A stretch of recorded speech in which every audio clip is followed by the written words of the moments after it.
vou pedir para o pastor Silvio de Oliveira, já está com o seu microfone a postos, né? Para que ore por nós. Amém. Vamos orar então. Graças e paz a todos. Senhor nosso Deus e nosso Pai, engrandecido, exaltado, glorificado seja o teu nome, Senhor. Graças te damos por mais um dia, mais um sábado, mais uma aula de teologia, Senhor. Na graça, Senhor, do Senhor e na bênção sobre a vida do pastor Kenji, Senhor, para que possamos cada dia mais aprender mais de ti, da tua palavra, Senhor. Amém. Peço a tua bênção sobre cada um, Senhor, participante, Senhor, desta aula, desse grupo. Pedimos que o Senhor continue abençoando, Senhor, aqueles que estão enfermos, mas que estão sendo curados, ó Pai, em nome de Jesus, e que muitos sejam curados, Senhor, que o Senhor realmente sare a nossa terra, abençoe nossas famílias, nossas vidas, tudo debaixo da tua mão e da tua proteção. Te agradecemos por... Amém. Amém. Amém. Obrigado, pastor. Então, o objetivo do nosso curso de introdução bíblica foi exatamente a questão do título, Introdução Bíblica, né? E hoje, até o final do mês, nós vamos investir tempo na revisão do que nós vimos, tá? Principalmente no que diz respeito ao método de estudo bíblico, a questão da interpretação.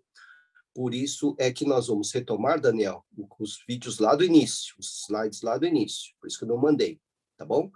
Então, e também vamos investir tempo em responder perguntas, questões, dúvidas que ficaram para trás, então será a oportunidade para nós estarmos, então, tentando esclarecer o que já colocamos para vocês, tá bom? Então, Daniel, pode colocar lá o slide, lá no começo. Vamos ver se entrou mesmo.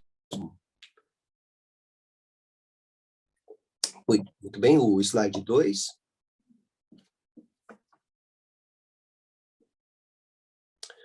Muito bem, apenas para lembrar o que nós vimos, né? Nós já vimos a introdução de todos os livros, a introdução, né? Vimos, então, que a Bíblia se divide em 2 grandes blocos, né? Chamados de testamentos, né? Então, Antigo Testamento e Novo Testamento, ou Velho Testamento e Novo Testamento.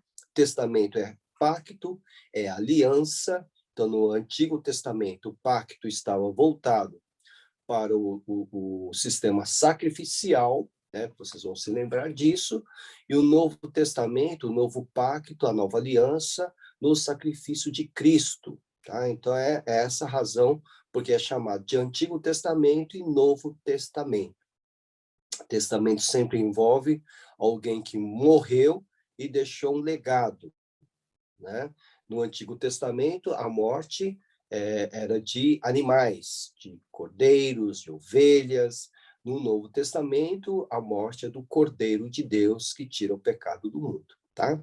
Então, no Antigo Testamento, nós temos 39 livros que foram escritos ao longo de mais de 1.300, 1.400 anos, tá?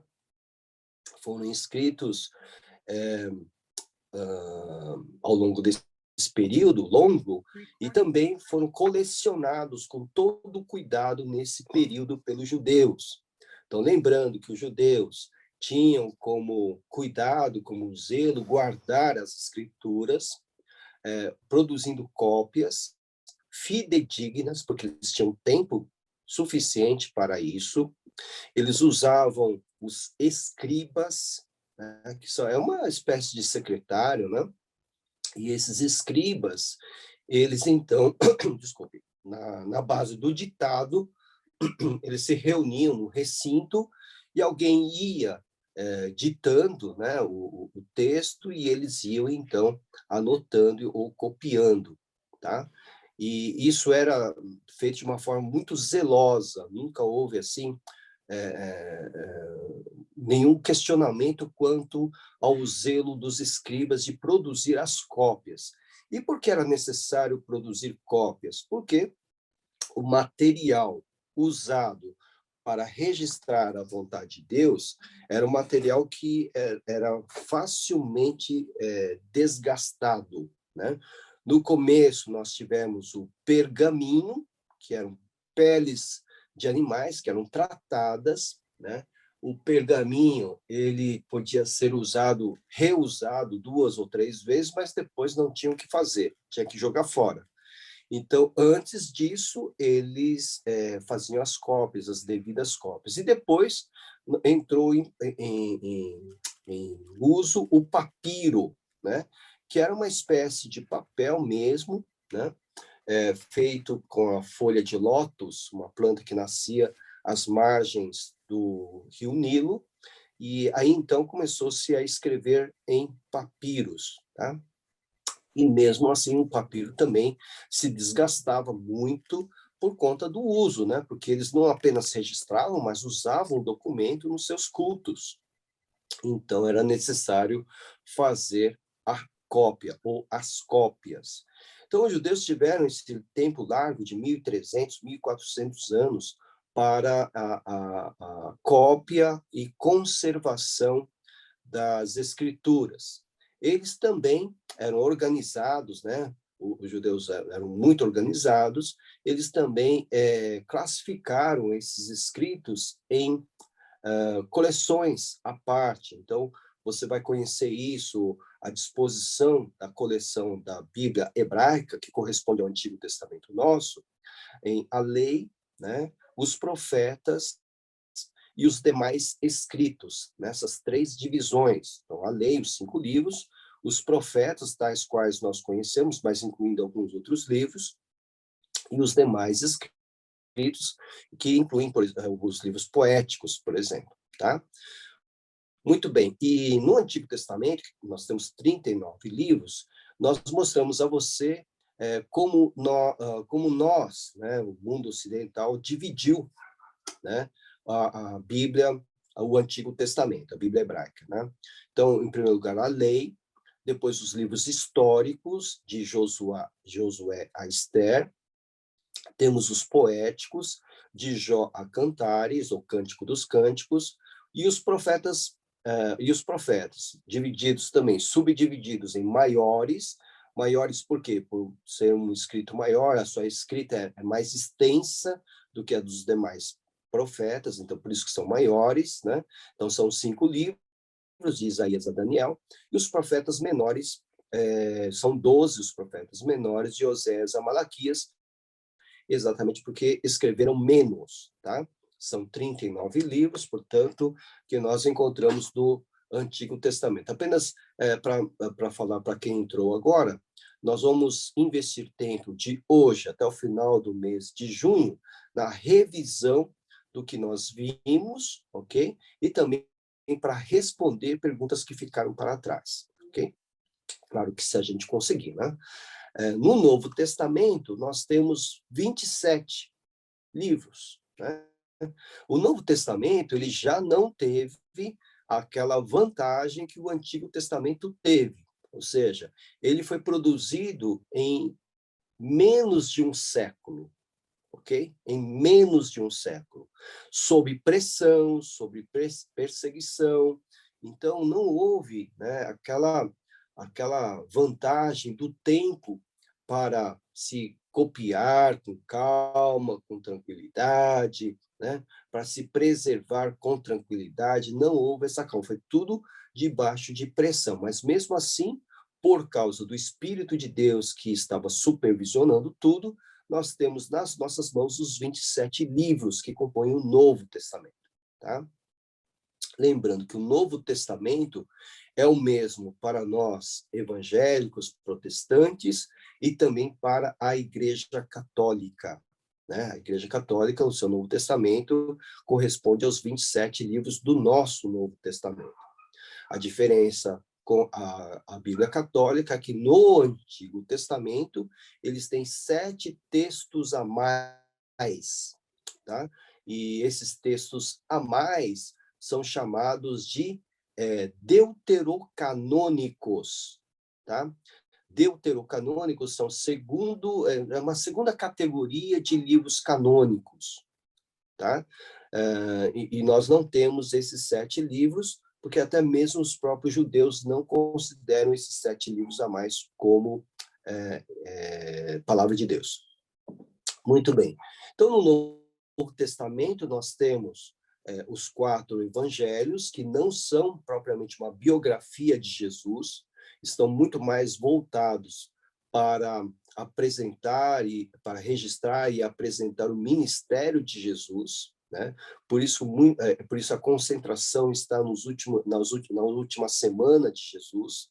Então, de Mateus a João, nós temos apenas um livro histórico no sentido de termos ali o registro da origem da igreja, o seu desenvolvimento, né? Então, nós temos apenas um livro, né? O livro de Atos. Nós temos as cartas ou epístolas, que são subdivididas em paulinas, são 13 cartas ou livros, e gerais são 8 cartas ou livros, tá? E apenas um livro profético, que é o livro do Apocalipse. Então, o Novo Testamento ele foi escrito em um prazo curto em relação ao Antigo Testamento, em apenas um século, menos de um século, e foi escrito na língua koiné, que era o grego falado no primeiro século, tá? Koiné significa comum, tá?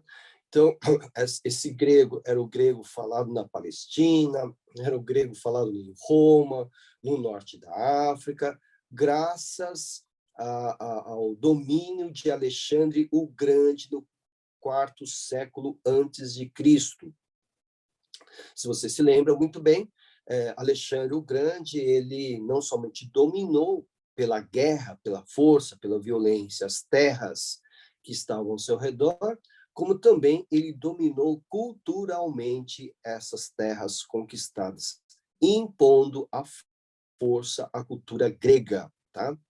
E a imposição de Alexandre foi tão forte que, mesmo quando o Império Romano tomou o seu lugar séculos depois, o Império Romano adotou a língua grega, além do latim, e também os deuses gregos, da mitologia grega, trocando apenas os nomes desses deuses gregos para nomes latinos. Tá?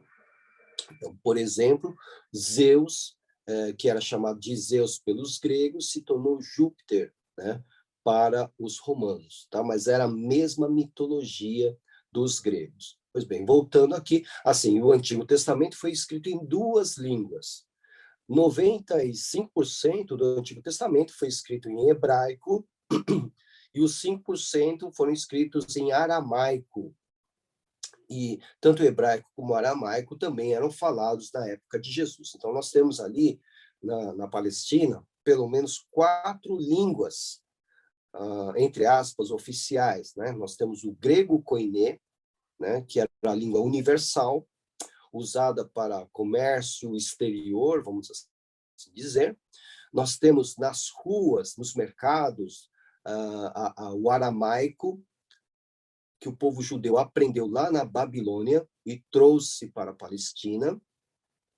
Nós temos o hebraico, que era falado somente no âmbito do templo, né, ou na sinagoga, porque a escrita, né, o Antigo Testamento, a Bíblia hebraica estava em hebraico, 95%, e também o latim, mas o latim só o cidadão romano é que sabia usar, né, e o próprio poder estabelecido também usava o latim. Então, nós temos essas línguas, essas 4 línguas que estavam em plena atividade na Palestina, ok? E voltando aqui, então.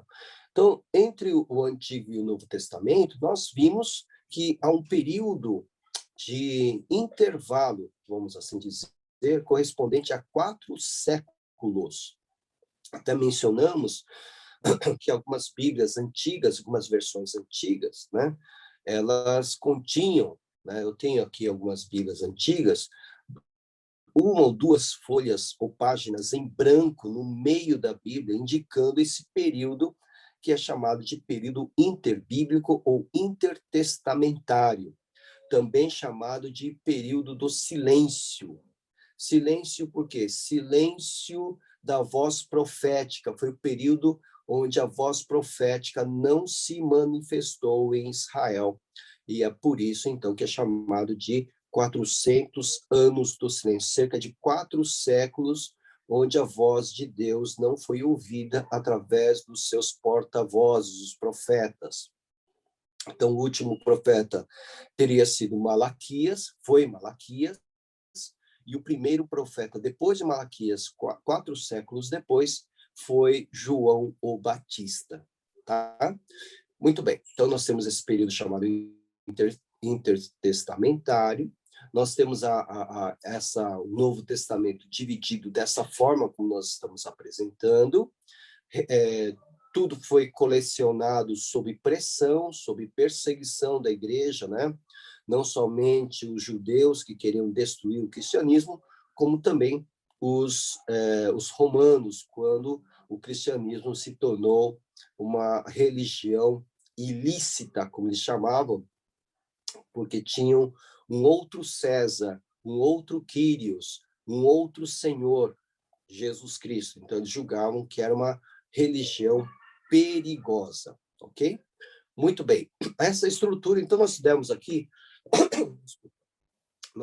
aqui uma ideia geral da estrutura da Bíblia. 39 no Antigo Testamento, 27 no Novo Testamento. Nós temos 3 línguas aqui, hebraico, aramaico e grego. Assim, o aramaico está onde? A maior porção em aramaico que nós encontramos no Antigo Testamento está no livro de Daniel, tá? A maior porção em aramaico está no livro de Daniel, ok? Mas a incidência do aramaico no Antigo Testamento é muito pequena. Por isso que eu falei que é 95% no hebraico e 5% no aramaico. Muito bem, próximo slide, Daniel, por favor. Bem, aí, como é que a Bíblia chegou até nós, como nós temos aí, né, na nossa língua, né, tão tranquilo para a gente acompanhar, e hoje com tantas versões, né, a nova versão internacional que eu gosto de usar, a nova versão transformadora, a Bíblia na linguagem de hoje, a Bíblia viva, João Ferreira de Almeida, né? Como é que a Bíblia chegou até nós, né? A nossa língua, já que foram escritas nessas línguas antigas. Por que antigas? Porque o hebraico bíblico não é mais falado hoje em Israel, né?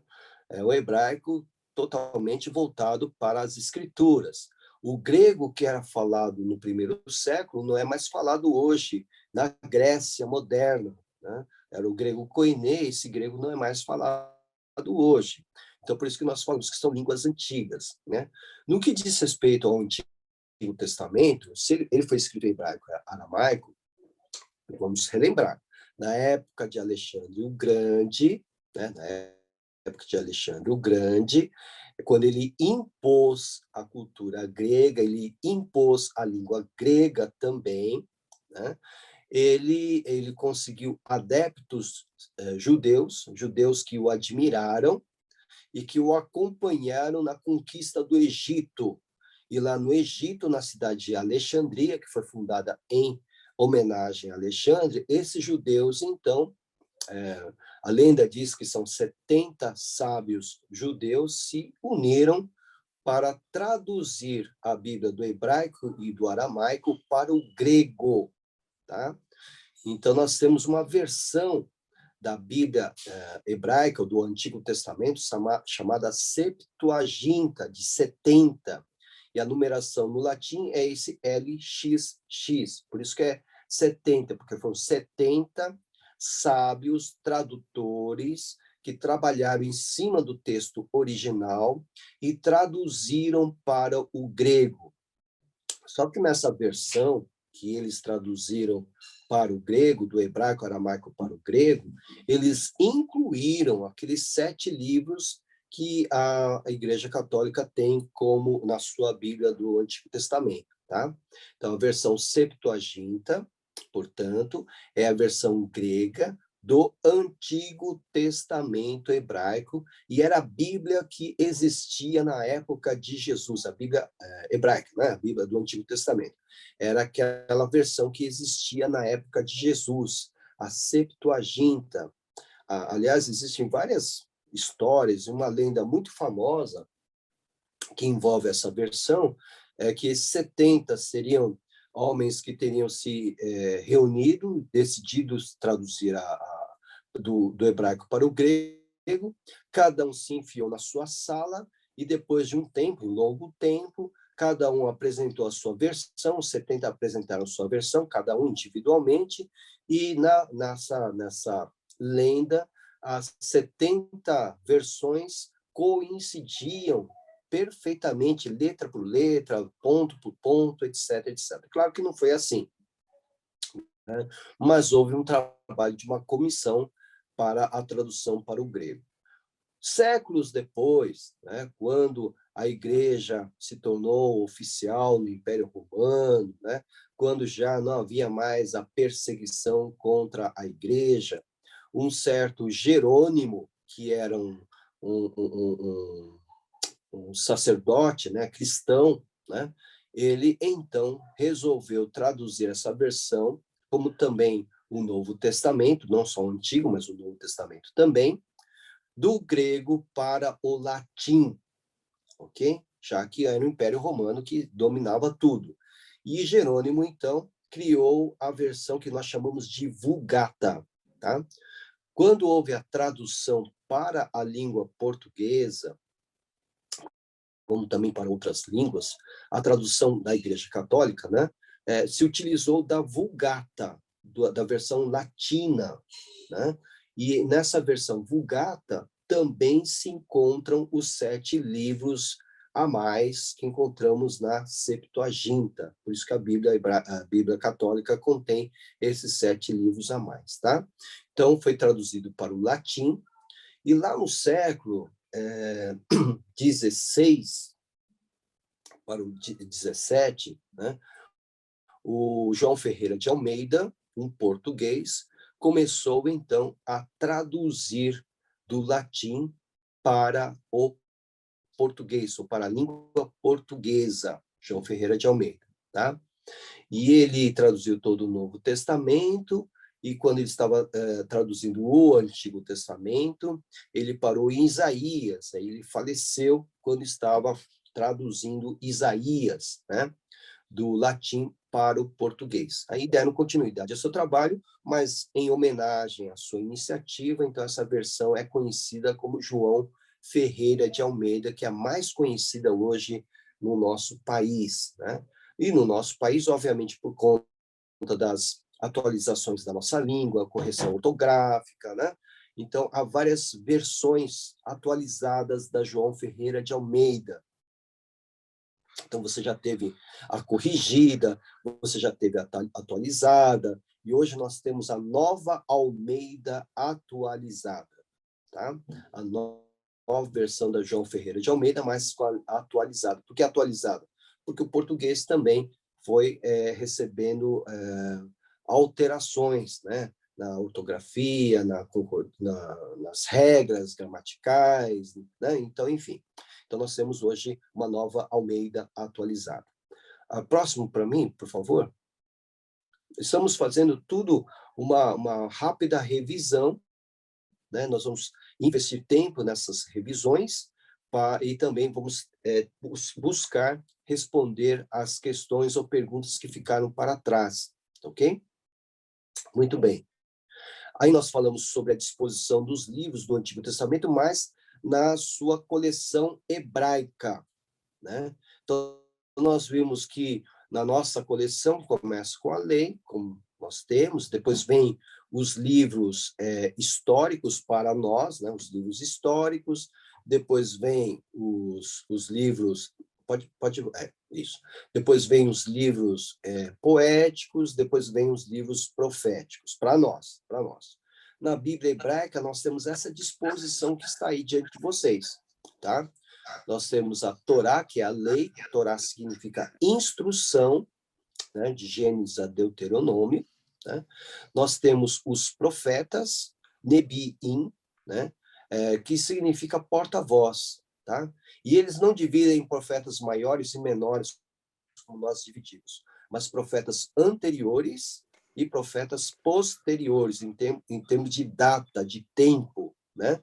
Os profetas anteriores são aqueles profetas que não deixaram, à exceção de Josué, né, e Samuel, mas que não deixaram escritos, né, registros. Elias, por exemplo, não escreveu, né? Eliseu também não escreveu, né? Então são chamados profetas anteriores. E os profetas posteriores são os grandes escritores. Então, no caso da coleção hebraica, Isaías, Jeremias, Ezequiel e os 12. É interessante que Daniel não faz parte desse grupo. Eles consideraram Daniel dentro do grupo dos escritos. Foi um critério que os judeus resolveram aceitar. Não tem Daniel entre os profetas. Os escritos, né, os outros escritos, são os livros poéticos e livros históricos. Os livros poéticos são os Salmos, os Provérbios e Jó. 5 rolos, ou 5 megilô, são os livros de Cântico dos Cânticos, Ruth, Lamentações, Esther, Eclesiastes. Lembre-se que Lamentações foi escrito por Jeremias, e não está ali na Bíblia hebraica junto com Jeremias, como nós o temos aqui. E temos os livros históricos, aí Daniel entra nesses outros escritos, nessa categoria.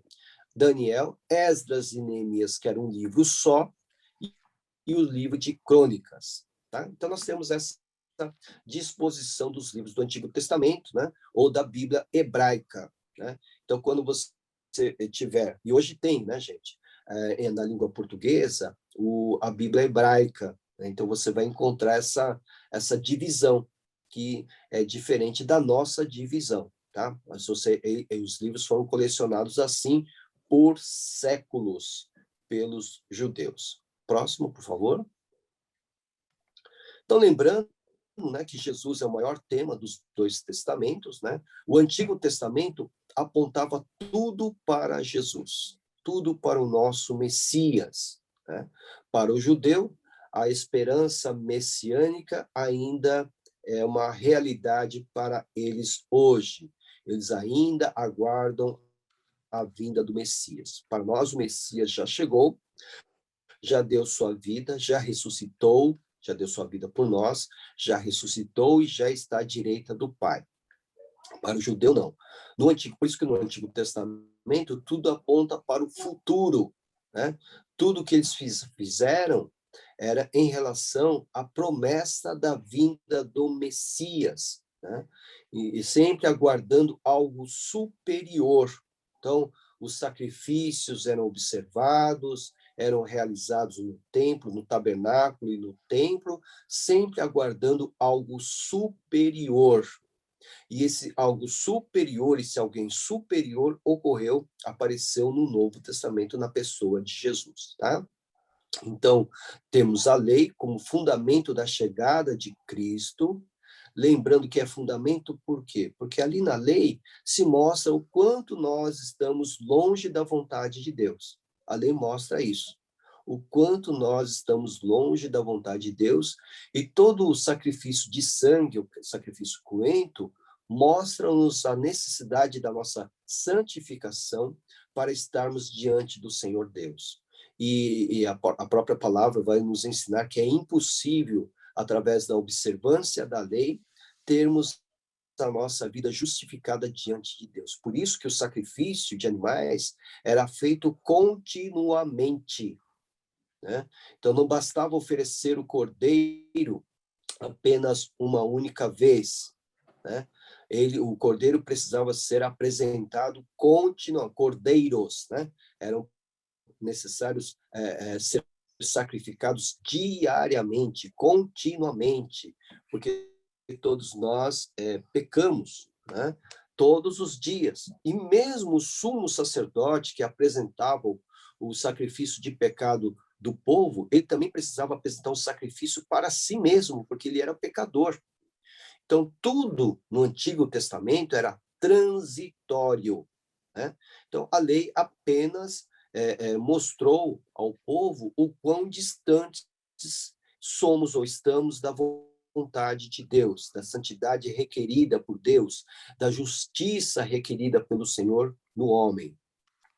Aí nós temos a história como preparação para a chegada de Cristo, toda a história aponta para Cristo, para a sua chegada. Os judeus, infelizmente, não entenderam isso, não conseguiram discernir isso, tanto que Jesus vai repreendê-los, dizendo que eles examinam tanto as Escrituras e não conseguem chegar até ele, né?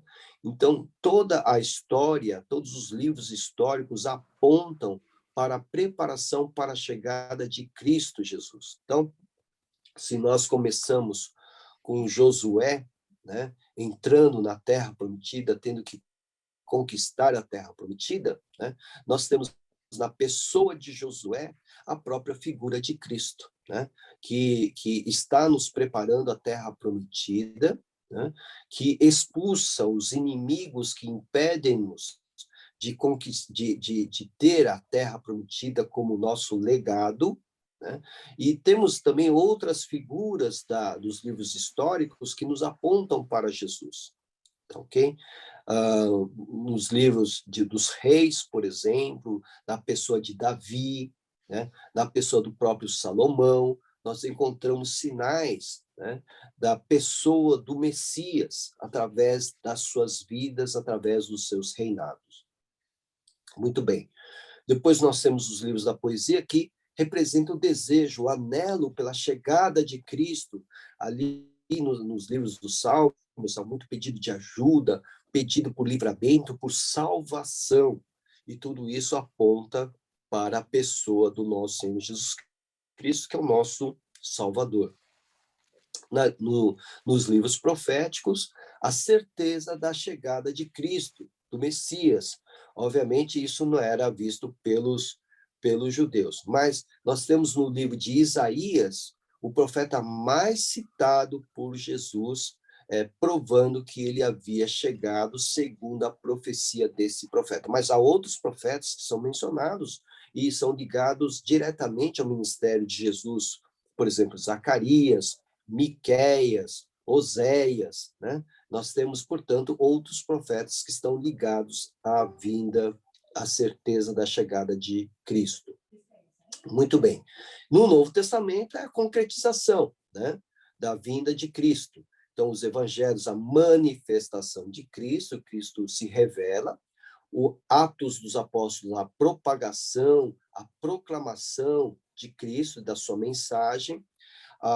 Cristo aparece como o proclamador do reino de Deus. Você se lembra disso nos evangelhos. Então, ele diz, chegado a vós o reino de Deus. Então, ele era o mensageiro do reino de Deus, o proclamador do reino de Deus. Depois, em Atos dos Apóstolos, o mensageiro, o proclamador se torna o proclamado e se torna a mensagem. Então, agora, ele, Cristo, não era o proclamador, mas o proclamado.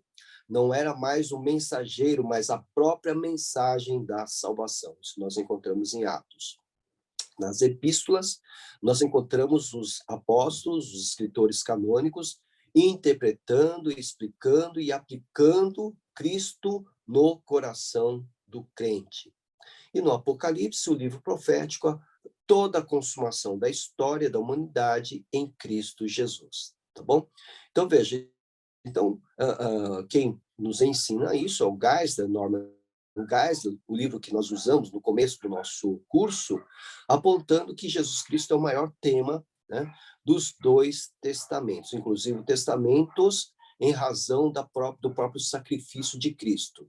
Antes de Cristo, o Antigo Testamento, o Antigo Pacto, sacrifícios de animais. No Novo Testamento, o sacrifício do Cordeiro que tira o pecado do mundo. Próximo slide, por favor. Bom, aí você pode perguntar se a Bíblia era assim organizada, né, com capítulos e versículos naquela época? Não, né? O escrito era todo de uma vez só, vamos assim dizer, enquanto uma palavra aqui, né? A Bíblia foi organizada em capítulos, né, já por um homem, né, um professor de teologia da Universidade de Paris e arcebispo da Cantuária, né, e no século XIII, o Stephen Langton, ele dividiu a Bíblia em capítulos, né, especificamente em 1227, tá, para facilitar a leitura, o estudo e também as cópias, tá? E mais tarde, cerca de 3 séculos depois, um tal de Robert Stephanus, ele um impressor parisiense, então tudo foi na França, né? Acrescentou a divisão em versículos a partir de 1551. Isso facilitou muito. Vamos nos lembrar também que já a imprensa já havia sido inventada por Gutenberg, né? No ano de 1455, se não me falha a memória, tá?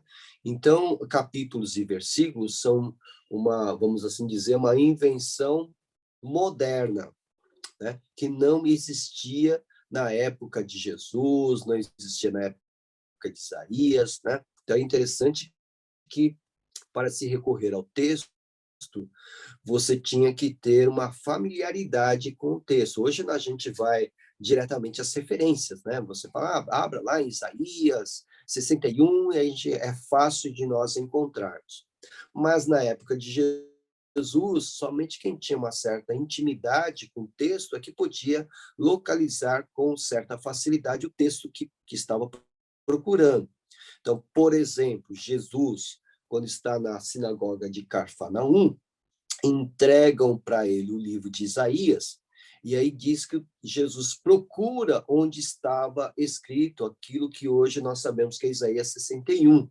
Esse procurar significa que ele estava correndo os seus olhos no texto, até encontrar onde estava escrito o que ele queria ler para a sinagoga de Cafarnaum, tá? Então, era assim antes, e hoje nós temos essa facilidade, não somente a facilidade de termos a Bíblia na nossa língua, mas essa facilidade de referências, né? Podemos correr rapidamente ao texto citado por causa dessa ajuda de capítulos e versículos. Próximo, por favor. Bom, aqui é que eu gostaria de gastar um pouco mais de tempo, porque isso aqui é de fundamental importância, a doutrina bíblica da inspiração, né? Então, já passamos todo esse texto para vocês, né? Aliás, está à disposição de cada um, né? Aqueles que querem ter esses slides consigo, é só pedir para o Daniel. O Daniel tem autorização para mandar para vocês todos esses slides, tá? Apenas você tem que dizer qual é o seu e-mail para ele poder te mandar esse material. Muito bem. Então, a inspiração é de fundamental importância, por quê? Porque qual é a maior crítica que nós ouvimos hoje, em dia e já há algum tempo? Que a Bíblia teria sido escrita por homens. Então, por ter sido escrita por homens, ela é falha, ela é cheia de erros, e começa, então, a apontar certos, entre aspas, erros que encontram nas Escrituras. Então, veja, é de fundamental importância, portanto, que creiamos na doutrina da inspiração. A doutrina da inspiração envolve diretamente a pessoa do Espírito Santo. O Espírito Santo, ele foi a pessoa da Trindade que supervisionou, que orientou, que dirigiu a inteligência e a capacidade dos autores humanos, cerca de 40 ao longo de 1400 anos, para que registrassem exatamente o que Deus queria que registrassem, sem que perdessem a sua identidade. É importante dizer isso, porque, como eu falei para vocês na época que começamos esse curso, existe um fenômeno, entre aspas, no espiritismo, que eles chamam de psicografia, né? Onde o espírito imundo toma conta da pessoa, né? E faz dessa pessoa o seu lápis, a sua caneta, né? E essa pessoa não tem mais domínio de si, não sabe mais quem é, e ela é totalmente possessa e usada pelo demônio para escrever, entre aspas, cartas de mortos, cartas de atores que já faleceram, de pintores, enfim, né? Não é, não é o mesmo aqui. A inspiração que envolveu o Espírito de Deus foi esse fenômeno sobrenatural em que o Espírito conduziu tudo sem que, por exemplo, Davi deixasse de ser Davi. Davi sabia que era Davi. É por isso que você encontra vários gêneros literários na Escritura. Você tem poesia, você tem história, você tem narrativa, você tem parábolas, você tem alegorias, né? Então é por isso que você tem essa riqueza literária na Bíblia, porque a identidade dos autores humanos foi respeitada, não foi violada, tá? Então o Espírito Santo conduziu cada autor humano para que registrasse exatamente aquilo que Deus queria que registrasse. Algumas vezes, Deus ditou e o autor humano simplesmente anotou, registrou. Por exemplo, os 10 mandamentos, né? Então, Deus ditou para Moisés. Moisés tinha quebrado as tábuas originais, no acesso de ira contra o povo rebelde, e agora Deus o fez lavrar duas pedras, né, duas tábuas de pedras, e ali então ele ditou, né, para que Moisés registrasse os 10 mandamentos. Nos outros casos, ele simplesmente conduziu, supervisionou, orientou, dirigiu de tal forma que o autor humano, né, escreveu exatamente aquilo que Deus queria que escrevesse. Tá? São 40 autores, cerca de 40 autores, podendo incluir aí, talvez, uma mulher, como eu disse para vocês, que a carta aos Hebreus poderia ter sido escrita por Priscila, mas nós não temos nenhuma evidência, nenhuma comprovação que tenha sido assim, tá? Então, a palavra inspiração, né, diz respeito, então, ao Espírito de Deus, né? Depois você pode consultar os textos que nós apontamos aí, mas a palavra inspiração, ela se encontra em 2 Timóteo 13:16, no grego é theopneustos, theopneustos, que significa literalmente soprado por Deus, tá? Como se fosse o sopro de Deus nos ouvidos dos autores humanos para que registrassem aquilo que eles precisavam registrar, ok? Próximo slide. Tudo isso aqui é uma lembrança, tá certo? Para que vocês entendam exatamente, para que vocês levantem as perguntas que ficaram para trás, né? Exatamente isso. O processo total da inspiração envolveu 3 partes. Primeiro, quem foi o causador, né? O próprio Deus. Deus é a fonte primordial da inspiração da Bíblia, né? Então, vamos nos lembrar de Moisés diante da sarça ardente, tá? Então, esse fato ocorreu quando Moisés recebeu a missão de tirar Israel do Egito, tá? Tempos depois, mas somente tempos depois, é que Moisés vai registrar esse encontro em um documento, que depois vai ser conhecido como Torá, ou a lei, né? Que são o Pentateuco, os 5 primeiros livros. Mas quando ocorre o encontro, ele não está lá escrevendo na hora, ele vai fazer isso depois. Quando ele vai registrar o seu encontro com Deus, lá em Êxodo capítulo 3, ele é dirigido, orientado, conduzido pelo Espírito de Deus, tá? No registro daquilo que revelou a pessoa de Deus para Moisés. Então, é por isso que a causa primeira da inspiração é o próprio Deus, tá? Moisés escreveu porque ele tinha capacidade, como nós podemos ver em Atos capítulo 7, que ele foi instruído em toda a sabedoria do Egito, né? E então ele tinha capacidade, a escrita era algo restrita a alguns apenas naquela época, a maioria era ignorante, né? E o que dirá de Israel, né? Todos eram escravos, né? Então Moisés era aquele que realmente reunia condições para produzir um documento no âmbito humano, mas ele foi dirigido, ele foi supervisionado pelo próprio Deus para registrar até mesmo suas próprias experiências. Moisés também registrou experiências que ele não passou, histórias que ele não vivenciou, mas ele registrou também com a ajuda do Espírito de Deus. Por exemplo, a origem do mundo.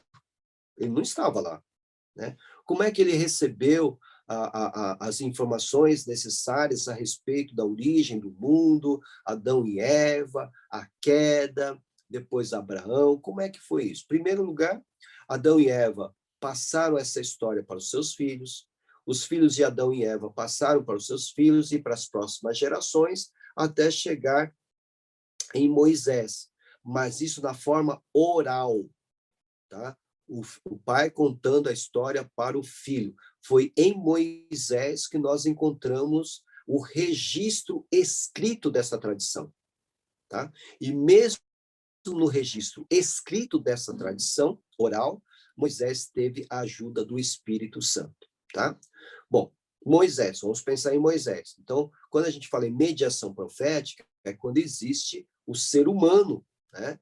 Então, Deus é o causador, e tem alguém que está ali sendo usado na Terra para registrar a revelação de Deus. Então, por isso que falamos de mediação profética. Então, Moisés foi um instrumento de Deus para registrar a vontade de Deus em documento, tá? É por isso que, para nós, né, eu estou falando cristãos conservadores, tradicionais, para nós, a Bíblia, as Escrituras, tem autoridade divina, exatamente por causa desse processo, né? Então, às vezes é uma perda de tempo, né? Não vou dizer que é total perda de tempo, mas às vezes é perda de tempo e ficar insistindo com o incrédulo, né? Porque ele não crê, ele não crê no processo de inspiração, ele não crê que Deus possa ter orientado, supervisionado, sem erro, né, o registro da sua revelação. Às vezes é perda de tempo a gente estar discutindo com alguém que insiste que a Bíblia é apenas um livro antigo, escrito por homens, e que por isso tem erros, contém contradições, etc, etc. Por mais que eles possam apontar alguma coisa, algum detalhe que talvez não corresponda na questão da sabedoria humana, né, aquilo que nós julgamos de correto ou de certo, né? Por exemplo, quando eles falam a Bíblia não foi escrita para provar a ciência, então não perca tempo nessa direção. E a vontade de Deus é que todos conheçam seu Filho e aceitem seu Filho, Jesus Cristo, como seu Senhor e Salvador pessoal. Esse é o objetivo maior, né? Então, não está preocupada em provar que a Terra é redonda, embora faça referência a isso, né? É interessante que eu tinha um cunhado, agora ele é ex-cunhado, ele era um homem, agora eu não sei, né, depois da doença, mas ele era um homem assim muito zombador, né? Ele não acreditava em Deus, ele ia na igreja, né, como forma de depois zombar, né? Ele ia zombar, ele ia com minha irmã, né? E depois ele zombava daquilo que ele via na igreja, né? Enfim. Mais uma vez, ele chegou para mim, né? E ele falou assim: escuta, quando é que foi que a Bíblia foi escrita? Eu falei: olha, aí eu expliquei mais ou menos, bem rapidamente, o que eu coloquei para vocês, mas vocês sabem que eu não gastei muito tempo porque eu sabia que vinha coisa ruim, né? Mas eu vi, de repente, que ele estava interessado, sim, né? E ele falou assim, quando foi que Isaías foi escrito? Né?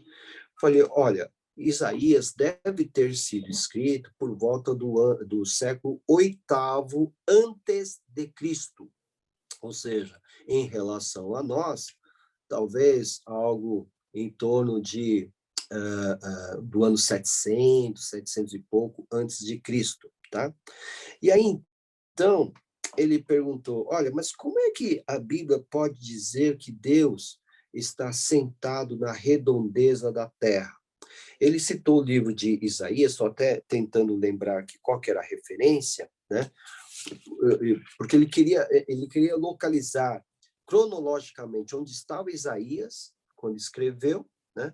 E com aquilo que a ciência havia descoberto depois, lá, já no final da Idade Média, que que a Terra era redonda e não plana, como ensinavam os antigos. Né? Então, ele estava realmente muito surpreso com aquilo, né?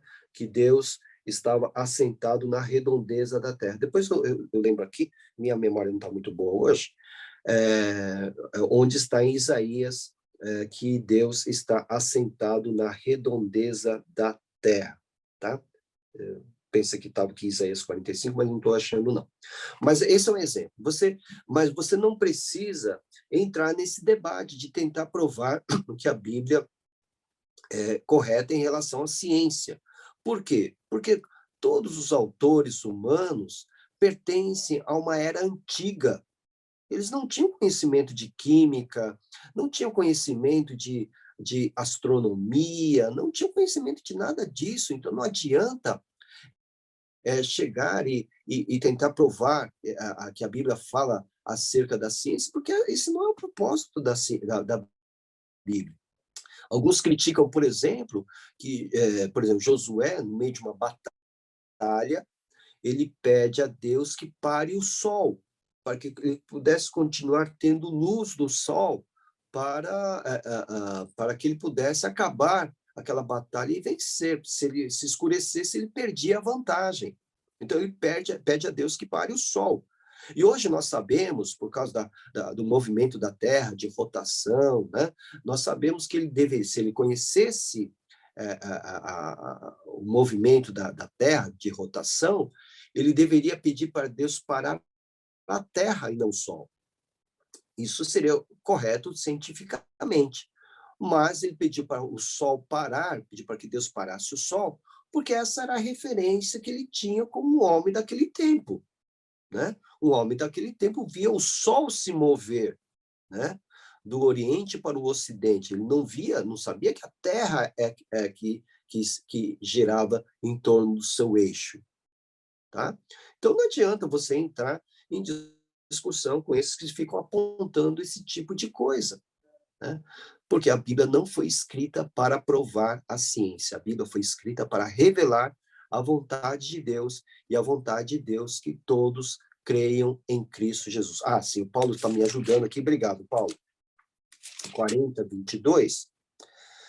Assim, na NVI está como ele se assenta no seu trono acima da cúpula da terra, mas em algumas versões está na redondeza da terra, tá?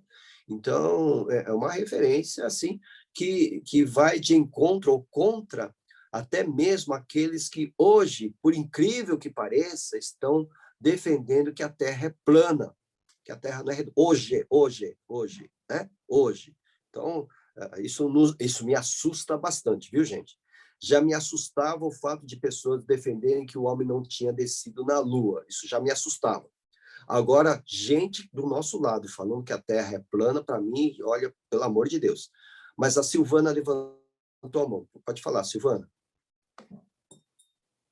Alô? Oi, pastor. Oi, pode É que falar, eu já vi Silvana. também Globo da Terra, também fala Globo mesmo, né? Já vi versão também, né? Exatamente. Redondeza, globo da Terra, e ele Globo está da Terra. assentado. Exatamente. Obrigado, Silvana.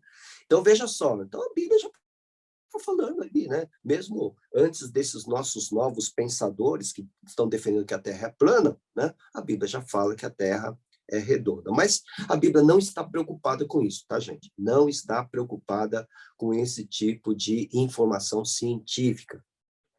Existe também, estamos falando das questões das diferenças e aparentes contradições, então esse povo ele fica ali lendo a Bíblia não para sua edificação, mas para procurar erros, né?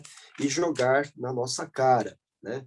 Então, por exemplo, quando Jesus profere o Sermão da Montanha, ou do Monte, né?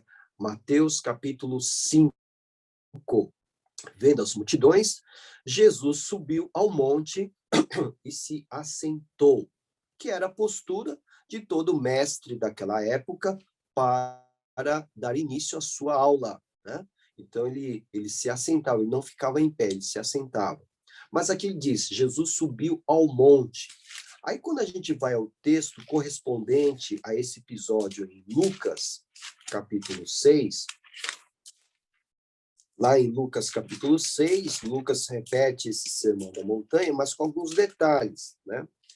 Então, Lucas capítulo 6, né?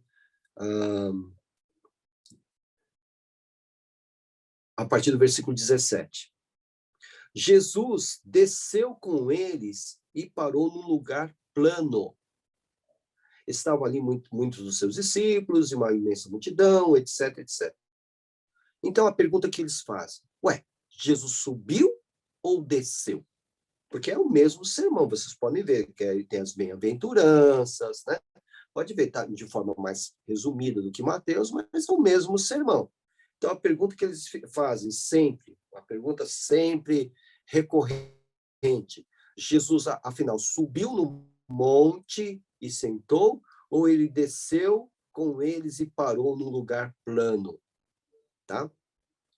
Aí é a arqueologia, a geografia bíblica que vai explicar. Embora nós que cremos, nós não tenhamos essa dificuldade, mas a própria geografia bíblica, que inclusive é uma disciplina do curso de teologia, vai nos ajudar a entender o que aconteceu, né? Existe naquela região, né, um monte chamado Chifres de Hatim, tá? É um tipo de um monte que tem dois picos, vamos assim dizer, dois picos, e entre esses dois picos, nesse monte, há um lugar plano, um tipo de um planalto, tá? Então, o pastor Enéas Tonini, ele fez várias viagens a Israel e ele se dedicou a escrever sobre a geografia bíblica. E é interessante o seu livro. Ele escreve que esse lugar, o monte, os Chifres de Hatim, seria o lugar do Sermão do Monte, que Jesus teria subido por esse monte, né?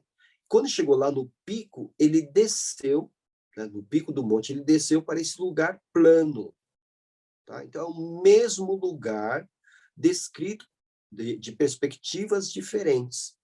Ele subiu, obviamente, nesse monte, era um monte, com toda certeza, mas no cume desse monte havia uma planície, um planalto, tá? Onde ele, do pico, ele desceu para esse planalto, tá? É uma explicação dentro da geografia bíblica, sem ter essa dificuldade que apontam os adversários da inerrância da Bíblia. Outra grande, outro momento que eles acabam trazendo, Mateus relata a respeito de dois endemoniados de gadarenos, né? Está lá em Mateus 8, a partir do versículo de número 28. Quando ele chegou ao outro lado, depois de atravessar o mar da Galileia e vencer a tempestade, né, a região dos gadarenos, Mateus 8, 28. Foram ao seu encontro dois endemoniados que vinham dos sepulcros, eles eram tão violentos que ninguém podia passar por ali, né? E aí depois, no versículo de número 31, nós lemos aqui, os demônios imploravam a Jesus, se nos expulsas, manda-nos entrar naquela manada de porcos. Aí você vai lá em Marcos capítulo 5, né? Marcos capítulo 5, e nós encontramos ali a seguinte narrativa. Eles atravessaram o mar e foram para a região dos Gerazenos, ou Gadarenos também. Quando Jesus desembarcou, um homem com um espírito imundo veio dos sepulcros ao seu encontro, né? E aí depois ele pede, né, para que seja mandado, né, para uma manada de porcos. Então a pergunta que eles fazem, ué, são dois ou é somente um? Né? Qual é a explicação? Existe até uma disciplina dentro da teologia, do curso de teologia, no seminário, que procura explicar essas aparentes contradições. Tá? Um dos recursos que os escritores se utilizavam era dar destaque à figura que mais se apresentava, né? No caso de um evento. Então, a explicação mais rápida.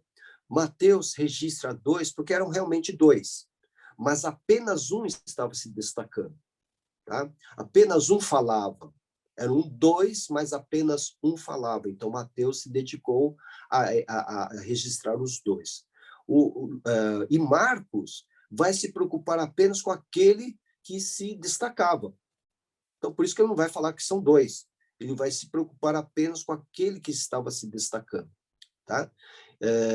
Isso era um recurso muito usado pelos escritores da época, né? Omitir a figura menos importante daquele encontro, daquele evento, e somente destacar o mais importante.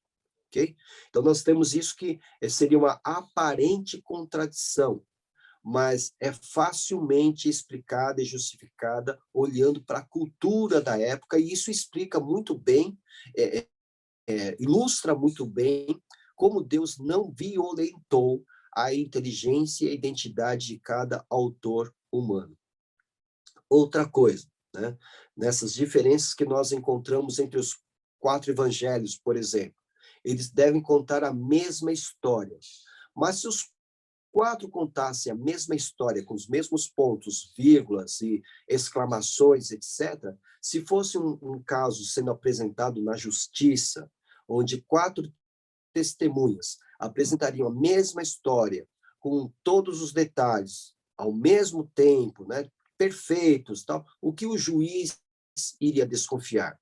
Que havia ali um conluio, uma combinação para todos contarem a mesma história. É o que o pessoal tenta fazer, né? Quando cometem um crime e querem combinar aí com seus pares para que contem a mesma história para todo mundo engolir. Agora, quando 4 testemunhas contam a mesma história, mas de perspectivas diferentes, a partir da sua posição, a partir do seu conhecimento, a partir da sua experiência, e aí então teremos diferenças, teremos perspectivas diferentes, aí estamos, sem dúvida nenhuma, principalmente para a justiça, diante de uma história factível, diante de uma história verdadeira. Tá? Então, os 4 evangelhos são 4 testemunhas, cada um contando a partir da sua perspectiva e do seu tempo e lugar. Lembram-se, quando nós falamos de Mateus, Mateus era um discípulo direto de Cristo.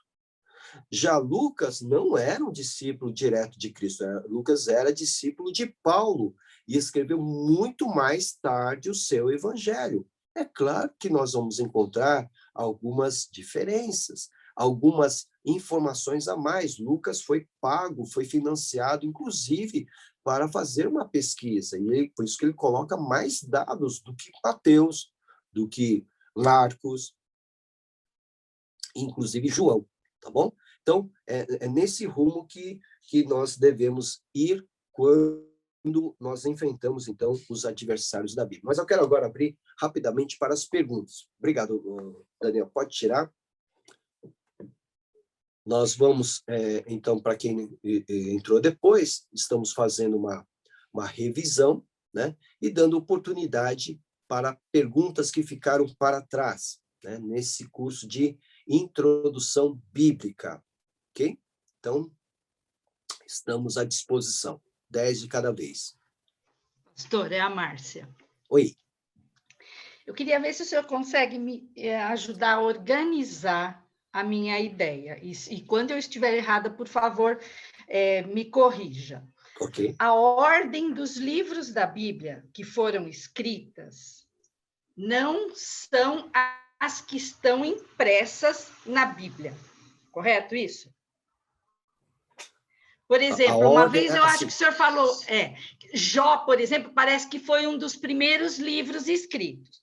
Agora, eu queria me organizar. Por exemplo, o Pentateuco foi colocado por uma organização divina para que a gente pudesse interpretar a Bíblia de uma forma do início, aonde começou? Cronológica. Então, cronologicamente, eu acho que é o que me confunde um pouco nos livros da Bíblia, porque ela é uma ordem decrescente, né? Então, eu fico um pouco confusa, porque se você for olhar, o Pentateuco foi por volta de 1450, né? E lá vai o último livro, Malaquias, 450. Então, veio primeiro o Pentateuco para que nós pudéssemos entender melhor. E só para finalizar, a primeira Bíblia organizada foi impressa em que ano? Mais ou menos isso. Primeiro, do mais fácil, né? Do século XVI, a primeira Bíblia impressa foi de Lutero, tá? Foi Lutero, tá? Já na Reforma, século XVI, ele traduziu a Bíblia para a língua vernácula, a língua corrente, para o alemão, tá? Então, essa nós temos a primeira língua aí, e ele aproveitou, então, a imprensa, né?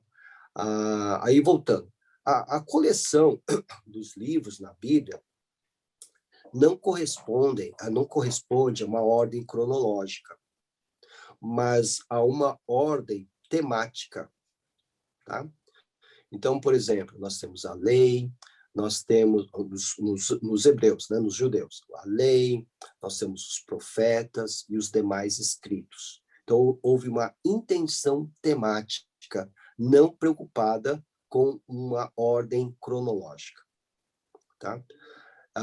Você vai verificar também, como eu falei para vocês, porque a gente sabe que Jó é o livro mais antigo. Nós não sabemos nem quem escreveu Jó, tá? Provavelmente o próprio patriarca, mas nós não sabemos quem escreveu. Por que nós julgamos que Jó é o livro mais antigo do Antigo Testamento? Porque ele não faz nenhuma referência à lei de Moisés. Se ele não faz referência à lei de Moisés, embora ele fizesse sacrifícios em favor dos seus filhos, mas ele fazia sacrifícios sem mencionar nada da lei, né? Então ele é anterior a Moisés. Por isso, ele é tido como o livro mais antigo, tá? No Novo Testamento, nós encontramos a mesma coisa. Essa preocupação, há uma preocupação tanto temática como cronológica, né? No Novo Testamento, talvez ele esteja muito mais sistematizado cronologicamente, porque começamos com os evangelhos, depois com a história da igreja, depois com a pregação do evangelho sendo explicada pelos escritores, pelos apóstolos, aí vem a profecia. Mas nos evangelhos, nós todos sabemos pelas evidências históricas que Marcos foi o primeiro a ser escrito e o primeiro a rodar na igreja, ou nas igrejas, tá? E que depois é que vieram Mateus, Lucas e João nessa ordem, né? Então, por que Mateus foi colocado em primeiro lugar? Aí tem uma preocupação temática, qual seja. Mateus é aquele que faz a ligação entre o Antigo e o Novo Testamento. Porque Mateus começa com uma genealogia, e a genealogia só importava aos judeus. tá? Então, assim, quando a gente se debruça para estudar a Bíblia, é claro que nós, né, de mentalidade ocidental, procuramos organizar de uma maneira sistemática, onde possamos enxergar o começo, o meio e o fim. A mentalidade oriental não se preocupa com isso. A sua lógica é circular. A sua lógica é diferente da lógica ocidental, tá? Então, eles não se preocupam muito com a questão cronológica. Quando você abre o livro de Jeremias, por exemplo, você se perde também, porque Jeremias não está preocupado com a ordem cronológica dos fatos que envolviam o seu ministério, tá? É bem, né? Isaías, por exemplo, ele não vai colocar a sua convocação, né, a sua missão, a sua chamada logo no primeiro capítulo. Ele só vai fazer no capítulo de número 6. Então, nós encontramos em alguns uma preocupação, entre aspas, cronológica, e em outros apenas preocupados tematicamente com os assuntos, com os temas que estão tratando em seus escritos. Tá? A coleção de salmos, por exemplo, os 150 salmos. O salmo mais antigo é o Salmo de Moisés, o de número 90, não é o de número 1. É o de número 90, tá? Então, não há uma preocupação, né, vamos assim dizer. A coleção hebraica se preocupa em temas. Então, primeiro, a lei, em segundo lugar, os profetas, e em terceiro lugar, os outros escritos. Né? Para nós dispusemos a nossa coleção seguindo uma certa ordem, né? Embora não seja ali porque os livros poéticos quebram as nossas pernas, né? Mas começamos com a lei, a origem de tudo, né?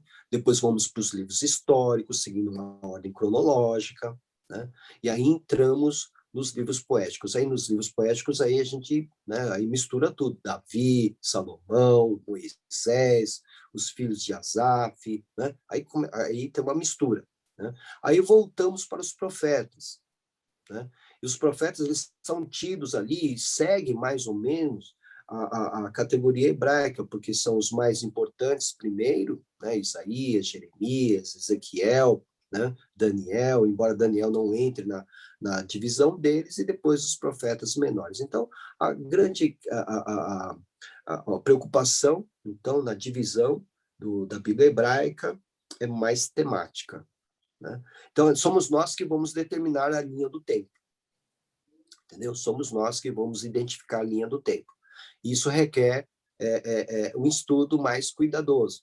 Por exemplo, quando você começa a ler de Oséias a Malaquias, né, eles se distribuem ao longo da história dos reis.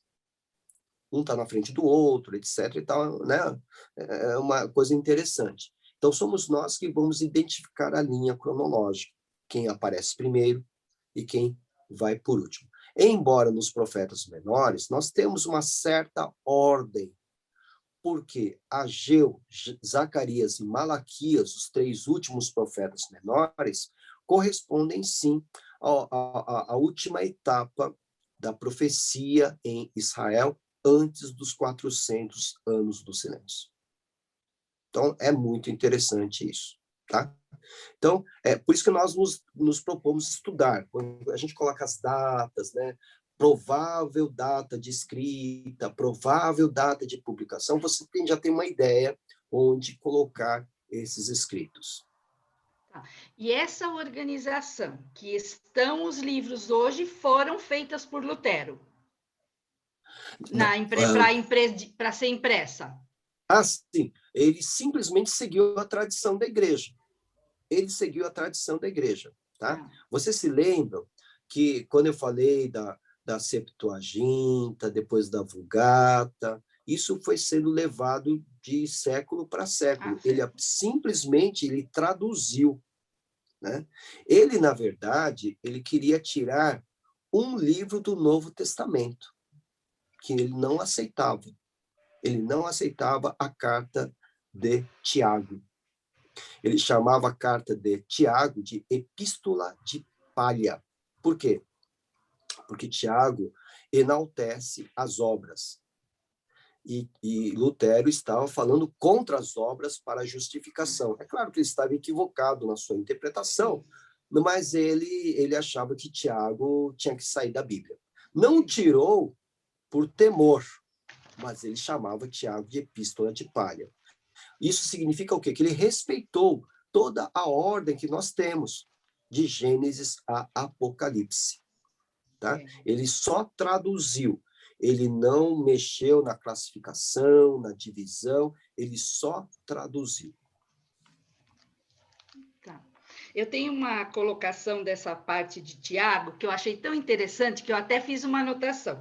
Tiago nunca afirma que as obras podem salvar, mas sim que a fé genuína e viva sempre redundará em boas obras, não é? É isso aí, é exatamente, né?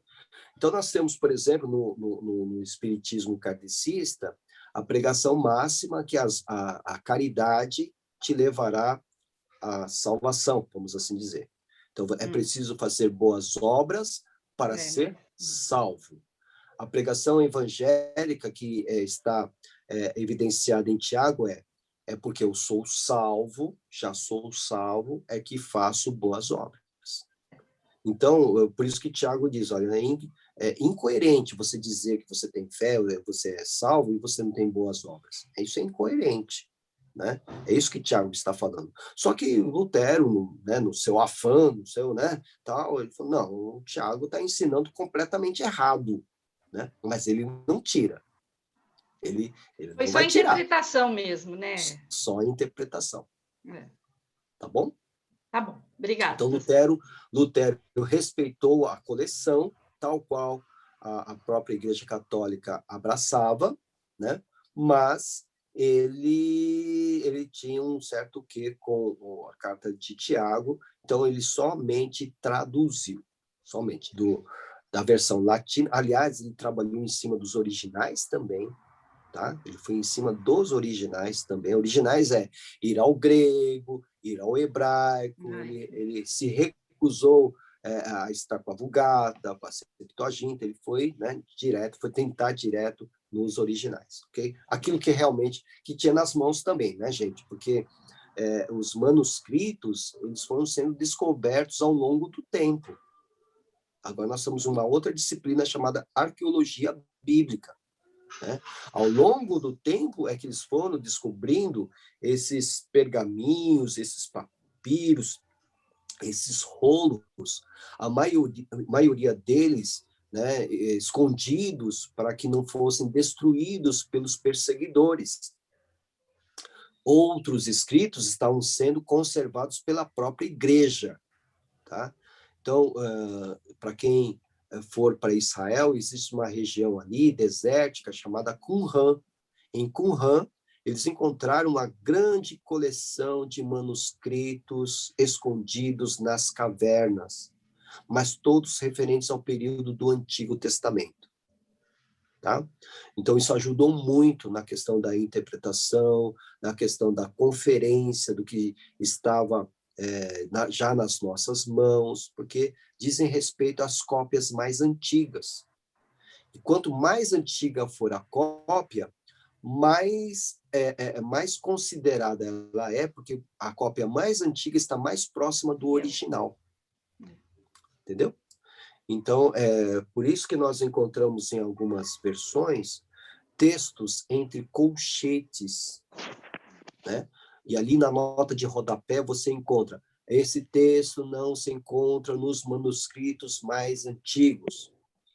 Por exemplo, Marcos, o final de Marcos, capítulo 16, a maioria dos manuscritos mais antigos termina o Evangelho de Marcos no versículo de número 8.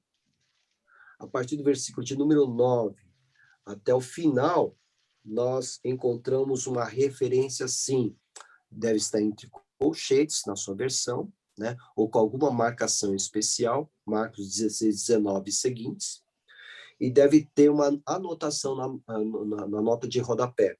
Alguns manuscritos antigos não trazem os versículos 9 a 20. Outros manuscritos do Evangelho de Marcos apresentam finais diferentes. Tá? Por uma questão de honestidade, né? Então, as edições da Bíblia colocam isso entre colchetes, para explicar que os manuscritos mais antigos, que são tidos como aqueles mais próximos do original, não têm esse trecho. Isso não significa que isso não seja Bíblia, mas que essas cópias, por algum motivo, essas cópias antigas, não tinham esse texto. Há outros, por exemplo, João, capítulo 8. Você também vai encontrar a história da mulher pega em adultério, né? E você vai ler ali a partir do versículo... Cadê aqui?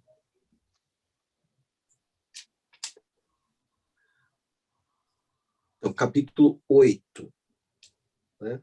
Vocês também vão ter esse entre colchetes. Muitos manuscritos, a partir do versículo 53 do capítulo 7, né, não trazem João 7:53 e seguintes, a história da mulher, até o versículo de número 11 do capítulo 8.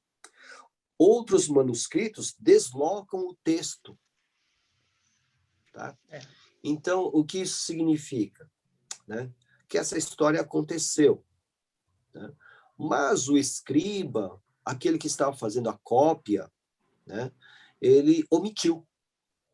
E o próximo escriba, aquele que estava fazendo a cópia, se lembrou dessa história e anotou na margem do texto, na margem do papiro, na margem, vamos dizer, da folha de papel. Ao invés de colocar no corpo principal, ele coloca na margem, como se fosse uma anotação à margem. Ó, esqueceu de colocar essa história da mulher samaritana. O próximo copista, para complicar, ele vai colocar aquilo que está na margem dentro do corpo principal. E assim sucessivamente, isso aconteceu. Entendeu? Vamos lembrar qual era a condição dos copistas da época. Perseguição, não tinha tempo para conferir, não tinha um monte de coisa. Então, essas coisas aconteceram. Tá? Então, isso explica, por exemplo, quando você vê, estou lendo aqui, está entre colchetes, aí vai, mas não está nos manuscritos mais antigos, então posso confiar ou não? Pode. Pode, porque todos esses textos que estão entre colchetes, eles correspondem à verdade bíblica do poder de Deus, do conhecimento de Deus. Embora em João 8 seja o único texto que ensine ou mostre para nós que Jesus escreveu. Tá? Nenhum outro texto traz isso. Porque ele sabia ler, óbvio, né? Lucas, capítulo 4, ele vai ler o profeta Isaías, como nós vimos na sinagoga, mas nenhum texto que indique que ele tenha escrito algo. E João 8 vai mostrar que enquanto a mulher estava sendo condenada, julgada, tal, versículo de número 6, mas Jesus inclinou-se e começou a escrever no chão com o dedo. Nós não temos nenhuma outra referência no Novo Testamento que indique que Jesus tenha escrito algo. E isso é interessante. Por que Jesus não deixou algo escrito? Vou deixar para vocês pensarem. Né? Por que ele não deixou nada escrito? Porque ele só pregou, né? Pregou e só ensinou e não deixou nada escrito. Por que será? Né? Pensem na questão da idolatria, tá, gente? Porque Deus não permitiu que os restos de Moisés fossem descobertos. Porque o próprio Satanás estava preocupado em recuperar os restos mortais de Moisés, o próprio Satanás, e teve que enfrentar Miguel, o arcanjo, que impediu que Satanás resgatasse os restos mortais de Moisés. Isso explica ou dá um pouco de luz a respeito do fato de Jesus não ter deixado nenhum escrito. Ok? Deixar esse gostinho para vocês. Acho que, na verdade, era para nos testar, né? Como seres humanos. Também a questão da fé, com certeza. né? Se iam crer no testemunho dos seus discípulos. Né? Muito bem. Muito bem. E eu passar para as pessoas que isso veio de Deus, não de mim. Não são, né? Então, acho que é um teste mesmo. É uma prova de fé. Uma prova de fé. Mas ele tinha condições, sim, de deixar um escrito. Está aqui, né? Está aqui. E o que ele escreveu? Outro grande ponto que tem. Todo mundo ali massacrando a mulher, falando de tudo, e Jesus está ali escrevendo no chão. Estaria fazendo o jogo da velha? Não. O que ele estava escrevendo? Estaria rabiscando qualquer coisa, desenhando a cara dos outros? Não. O que é que ele estava escrevendo? Uma antiga tradição diz que ele estava listando os pecados de todos os acusadores daquela mulher. Até mesmo porque eles não sabiam ler, né? O povo, ou sabia? Né? Bom, não sei. Os que sabiam ler faziam parte da elite. Então. Tá? E geralmente era da classe religiosa. Talvez aqueles que estavam acusando sejam da classe religiosa. Então, poderiam estar lendo o que ele estava escrevendo no chão. Talvez por isso ele escreveu, para que eles mesmos... Era para eles. É uma tradição, tá, gente? A gente não tem nenhuma prova, é uma tradição.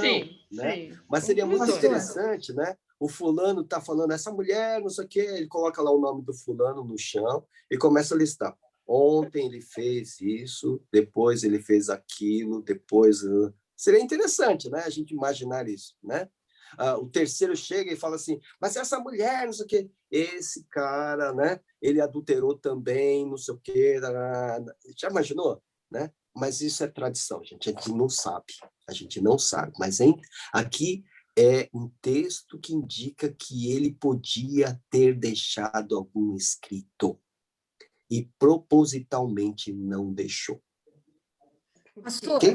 Sim. Pastor, é a Solange. Será que porque ele não queria que nós fôssemos as suas testemunhas? Eu gosto de pensar assim, se ele deixasse algo escrito, um livro, uma carta, eles iriam adorar mais o objeto do que o autor do objeto. Né? Então, nós, né? Nós. Então, se hoje, ainda hoje em Israel, se vendem lascas da cruz de Cristo, né? E muita gente compra como forma de se proteger, ser abençoado. Imagine se tivesse uma carta escrita do próprio punho de Cristo.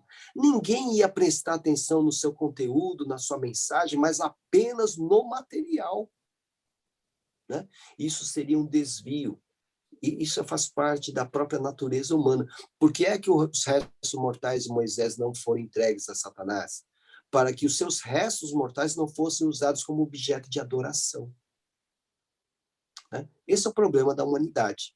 Né? Então, eu creio que Jesus não deixou nada escrito, apenas foi colocado como proclamação, pregação e ensino para que os seus discípulos reproduzissem a sua mensagem e seu veredito fosse tido como legítimo, porque o testemunho fazia parte, né, da verdade. Por isso que ele fala, sou eu que dou testemunho, né? Então, o testemunho fazia parte de todo o processo de levantamento da verdade. Okay? A minha avó, ela, nossa, idolatrava aquele santo sudário. Né? E foi tido como falso, né? Foi tido como falso. Ela achava aquilo, assim, um must de tudo, né? O santo sudário. Infelizmente é assim, né? Infelizmente é assim, porque se você olha, poxa, é alguém mesmo, eu mesmo julgava que era o próprio manto que cobriu o cadáver de Cristo, né? Mas não é, é um objeto da Idade Média, né? Alguém que teve sofrimentos semelhantes ao de Cristo e foi envolvido por aquela mortalha e acabou dando essa ideia de que teria sido o próprio corpo de Cristo. Mas é um instrumento, inclusive a própria Igreja Católica já reconheceu, que é apenas algo para lembrar o sacrifício de Cristo. Não é um objeto ligado diretamente ao corpo de Cristo, mas algo que pode nos remeter à lembrança do sacrifício de Cristo. Eles mesmos, né? Simone está levantando a mão? Isso, eu, pastor. Tudo bom? Ei, tudo bem, Simone? Tudo bom. Como eu tive que me ausentar de algumas aulas, eu não sei se o pastor já explicou isso, mas fiquei numa dúvida aqui em relação àqueles 7 livros que são da Bíblia Católica. Se eles já estavam inclusos já há tantos séculos atrás, né? Por que eles foram retirados da nossa Bíblia? Houve uma necessidade de se voltar às Escrituras e entender aquilo que realmente dizia respeito à vontade de Deus, né? Então, em primeiro lugar, quem é que mais poderia dizer o que deveria fazer parte das Escrituras, principalmente no Antigo Testamento? Os judeus. Os judeus. Tá? Quais os livros que os judeus consideram como Escrituras? O Antigo Testamento, a Bíblia hebraica. E quais são os livros que fazem parte dessa coleção? Essa coleção foi definida pelos judeus, e não pela igreja, pelos judeus, no ano 90 da nossa era, na cidade de Jânia, na Palestina, já que Jerusalém havia sido destruída, arrasada, mas houve um concílio de judeus onde eles decidiram quais seriam os livros que eles seguiriam como escrituras. E nesse ano e nessa cidade, eles decidiram que os 39 livros que nós temos hoje é a coleção que deve ser tida como escrituras. Então, o protestantismo já estava em oposição ao pensamento católico e tal, né? Então, resolveu voltar, então, vamos voltar e verificar o que realmente nós vamos considerar como escrituras. E foram direto, então, para a coleção hebraica. Tá? Os próprios judeus entendem que são esses 39 livros. Então, nós vamos adotar esses 39 livros. Tá? Hoje, a Igreja Católica tem, nesses 7 livros, como eu falei, livros de segunda categoria, que ensinam, mas não devem ser tidos como canônicos. Por isso que eles chamam eles de deuterocanônicos, ou uma segunda categoria de livros, entre aspas, sagrados para eles. Tá? Ensinam... Mas por que retiraram não foi explicado? Não, exatamente por causa... Não, exatamente por causa disso. Os protestantes, retomando, fazendo uma revisão de tudo, né? Voltaram os seus olhos para o Antigo Testamento e começaram a fazer o quê? Um processo de filtragem, né? Então, nesse processo de filtragem, eles viram, por exemplo, no livro de Daniel, que tem capítulos a mais na Bíblia católica, eles viram em Daniel histórias que não tinham nada a ver com, por exemplo, né, com o restante das escrituras, porque ali vai falar da existência de um dragão, Bel e o dragão. Então, isso aqui é fantasioso, isso aqui não pode ser bíblico, isso aqui, então, aí começam a expurgar, entendeu? E aí entendem que se os judeus não consideravam essa parte a mais de Daniel como escrituras, então eles também não deveriam considerar. Porque eles estão ligados diretamente ao Antigo Testamento. Então, eles mesmos tinham somente os 39 livros, não os 43, né? Não os 46, né? Que eles, tá? Então, houve um expurgo. Eles tiraram esses 7 por considerarem fantasiados demais, fora do espírito das demais escrituras, lembrando sempre que Lutero dizia que a Bíblia tem que explicar a Bíblia. Então, o que tem no livro, você tem que encontrar eco em outros livros, tá? Para fechar o círculo.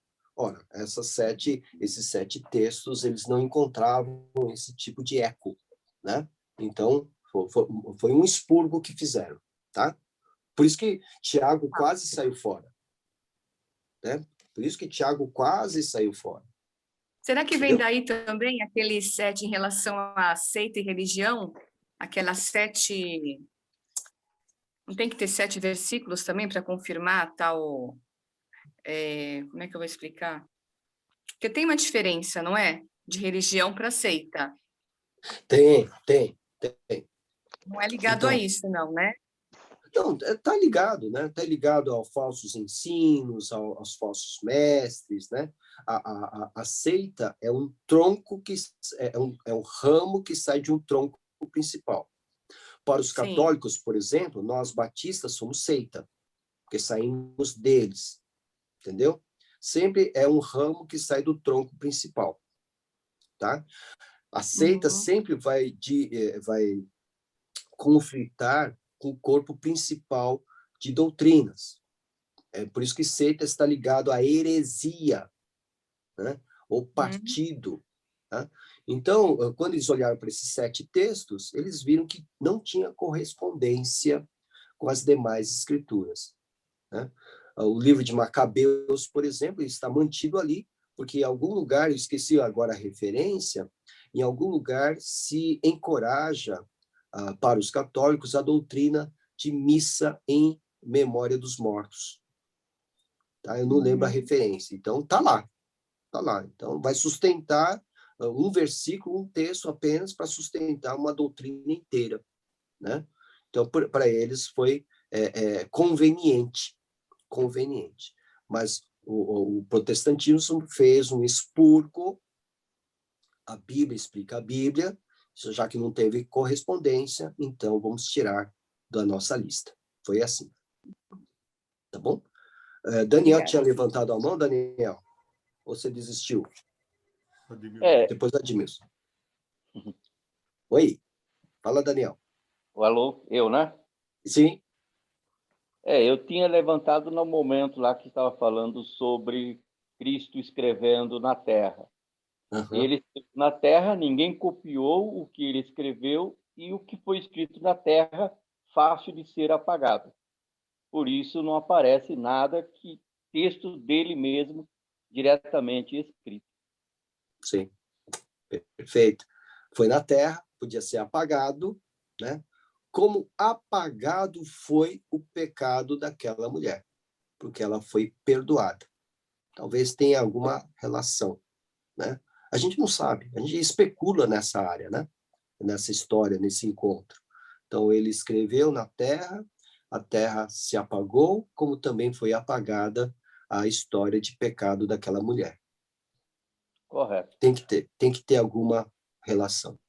Admilson, rapidinho, para a gente poder encerrar. É bem simples a pergunta. É sobre Jesus, já que a gente falou que ele escreveu, né, e que quando ele estava com os apóstolos, ele sabia ler, como parece que tinha um outro apóstolo que também sabia ler e escrever.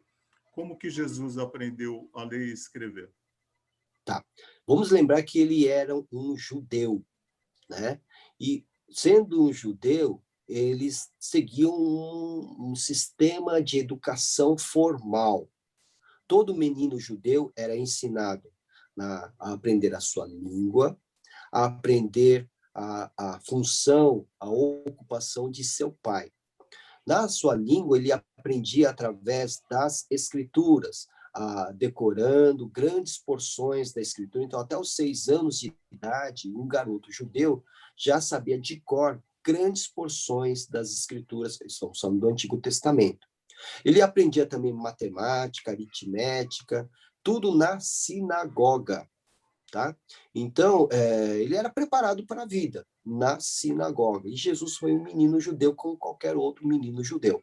Então, ele foi alfabetizado na sinagoga, ele aprendeu também em casa a função, a ocupação de seu pai. Na sinagoga, ele também aprendeu outras ciências, vamos assim dizer, outras disciplinas, e eu já falei da matemática, princípios de economia, né? Como todo menino judeu, ele teve uma educação formal. Então, ele sabia ler e escrever com tranquilidade. É por isso que ele tinha familiaridade com o texto de Isaías, como de outros, ele citava outros profetas, né?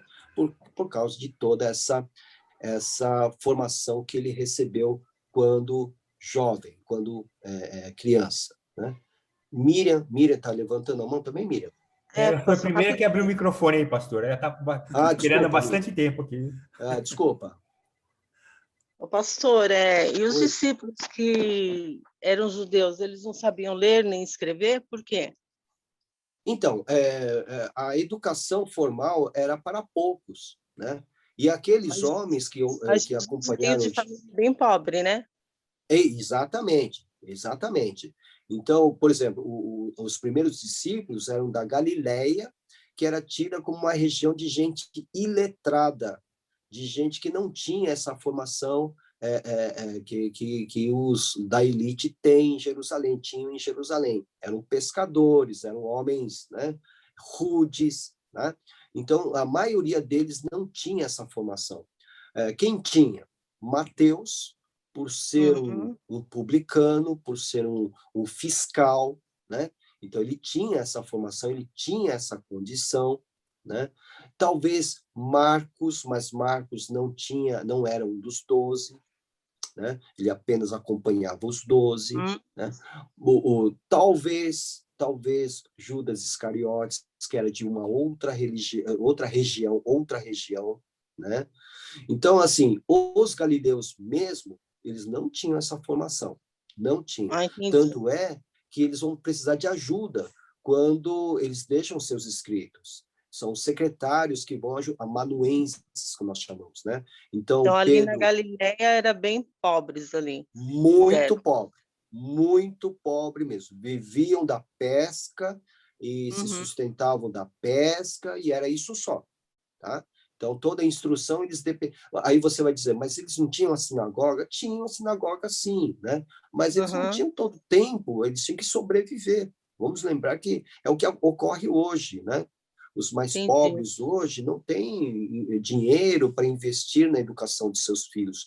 Já botam seus filhos para trabalhar, para ajudar no sustento da casa. Ali também é a mesma coisa, a mesma situação. Certo, obrigado. Tá bom? Ok? Tá bom, gente. Muito obrigado, né, pela sua participação. Vamos nos lembrar sempre que o nosso curso está apoiando o Ministério do NENEX, do Instituto NENEX. Próximo sábado, nós não teremos aula em razão da emenda de feriado, tá? E também para dar um tempo para minha cabeça, ok? Então... Próximo sábado nós não teremos a aula, mas até o final deste mês nós vamos investir tempo para revisão, tá? Para revisão de tudo aquilo que estamos estudando juntos, ok? Deus abençoe, um bom sábado, e aqueles que se inscreveram, né? Até amanhã no nosso culto, ou você pode assistir pelo nosso canal do YouTube, e aí você conversa com o nosso querido Daniel Belmiro. Aqueles que querem o material, os nossos slides, basta pedir para o Daniel, né? E enviar para ele o seu e-mail, para que ele mande para o seu e-mail os nossos slides que temos colocado aqui para estudar juntos, tá bom? Deus abençoe, tá bom? E bom dia, e até amanhã, se Deus assim permitir.